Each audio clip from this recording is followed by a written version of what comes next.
Well, here's a man that's an athlete, beating his wife up to just a little woman. He knew I'd kill him if I got to get a hold of him. I would have. Unfortunately, I would have. And my sister and I were nervous wrecks from it because we were afraid. He knew that Alma and myself, really hated him. Yeah. Alma is my sister. So we really hate him. And we would kill him if we could.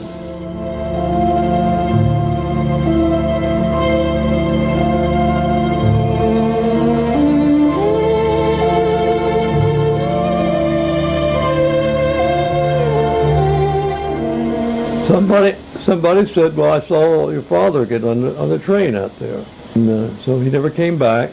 So Mother says, well, look at it this way. He wasn't doing anything but dragging us down. He was eating off our table. He said he ate all the food you were growing out in the vegetable garden. And he ate fried chicken every Sunday. So just as well. So maybe that's cheap that we got rid of him. That's a cheap way to get rid of him.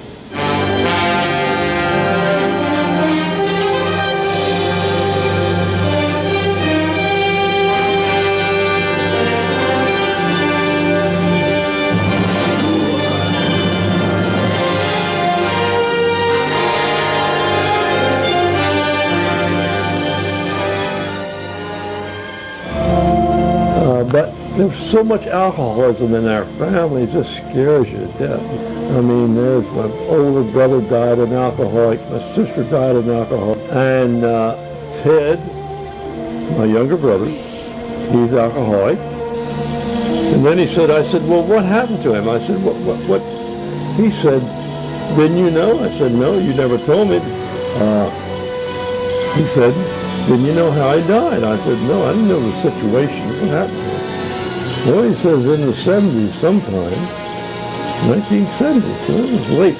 He must have been 90 years old. Of course, they never let me know because they knew I would have killed the son of a bitch long before he froze to death on a park bench.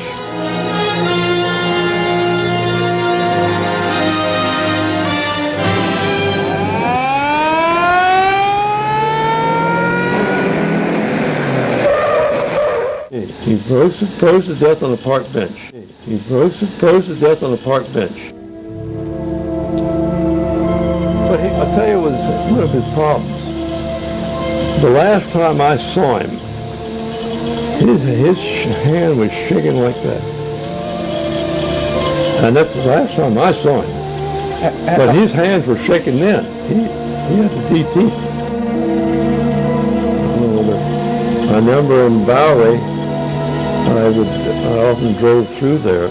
They'd sit on the curb, with a wine bottle alongside me, maybe 2 or 3 of them. I said, I wonder if one of those is my father. I knew that, I said, if there was a gun in the house, I would have killed him a couple times. It wasn't.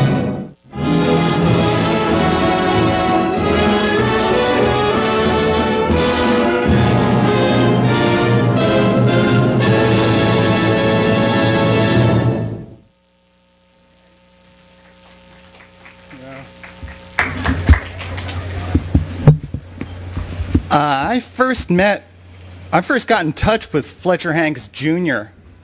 through the internet. I found his address at the bottom of some page of the internet, and I wasn't sure if this was the son or the father whose address I had, because it just said Fletcher Hanks. If you want to contact Fletcher Hanks, here's his address. So I wrote the guy a letter. And not knowing whether it was the son or the father.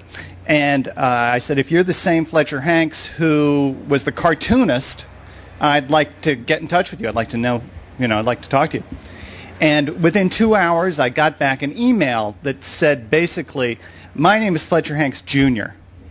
My father was Fletcher Hanks Sr. But I don't know if he's the same cartoonist you're talking about because he left home when I was 10. Owing money to everyone in town. And went on, talked a little bit more about him. And at the end of the letter, he said something I'll never forget, which was, I don't know if I can help you. There may have been two Fletcher Hanks who were cartoonists, but there was only one son of a bitch like my dad. So I guess I'd like to amend that phrase in closing and say that there may be many sons of bitches who are cartoonists, but there is really only one Fletcher Hanks. So thank you very much for coming. I guess we have some time for question and answer, after which I'll sign some books and do some drawings. And if you buy a book tonight, this is really cool. If you buy a book tonight, you'll also get a copy of the swell Fletcher Hanks coloring book with a cover by Charles Burns. I mean, that cover alone is worth... anyhow, it's a little freebie we toss into it. So I gather that if you have any questions, I'm happy to make up some answers. But Christina has a microphone because they're doing some kind of stream here. Hi, Mom. Oh, does anyone have any questions? Are you the one who told the son that his father was a cartoonist? Yeah. He never knew? He didn't know it. Yeah, he didn't know it. Well, as a matter of fact, there was still some question. I went down to visit him with my mom. She was curious. I was curious. And she's always up for an adventure. And I showed him this work, and we still weren't really sure it was him until there was an example of a drawing that the son had. That was of some geese flying. He would like to do, the only drawing he had by his father was a drawing of a wildlife drawing. And down at the bottom of it, part of the signature had been cut to fit into the frame. But I recognized that there was just enough of that. And a few other effects. And actually, in the first volume of the Fletcher Hanks I Shall Destroy All the Civilized Planets. I get the two titles mixed up. There's a story in which I tell the story of meeting the sun, a 16-page comic story in the first one. In this book, there's a whole introduction, sort of a written introduction that gives you a sense of the context of the story and examples of the student work, as I mentioned before.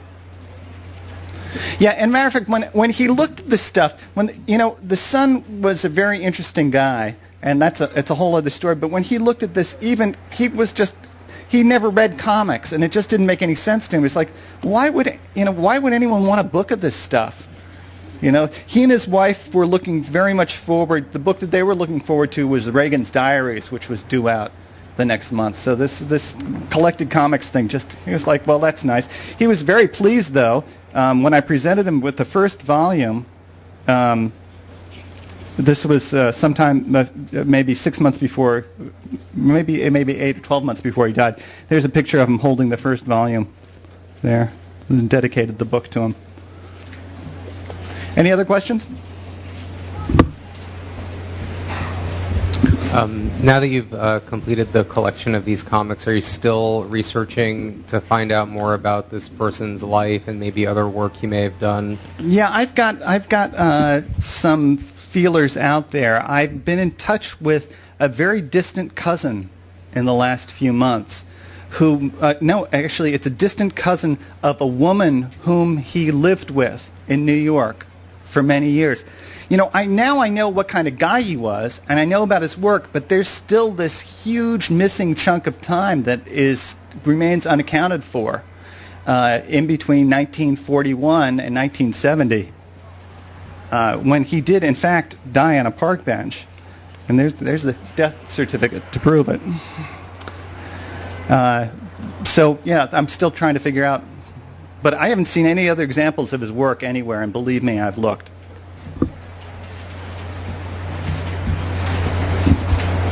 There's a couple of questions over there. So your interest in Fletcher Hanks, is it because he's typical or atypical of 1940s comics? Well, I'm interested. Or is it just that he's a crazy character? It's because he's such a damn good cartoonist. This work is, I believe it's wonderful work. It works for me on a lot of different levels. I'm just interested in cartoonists who do exceptional work, and Hanks is one of the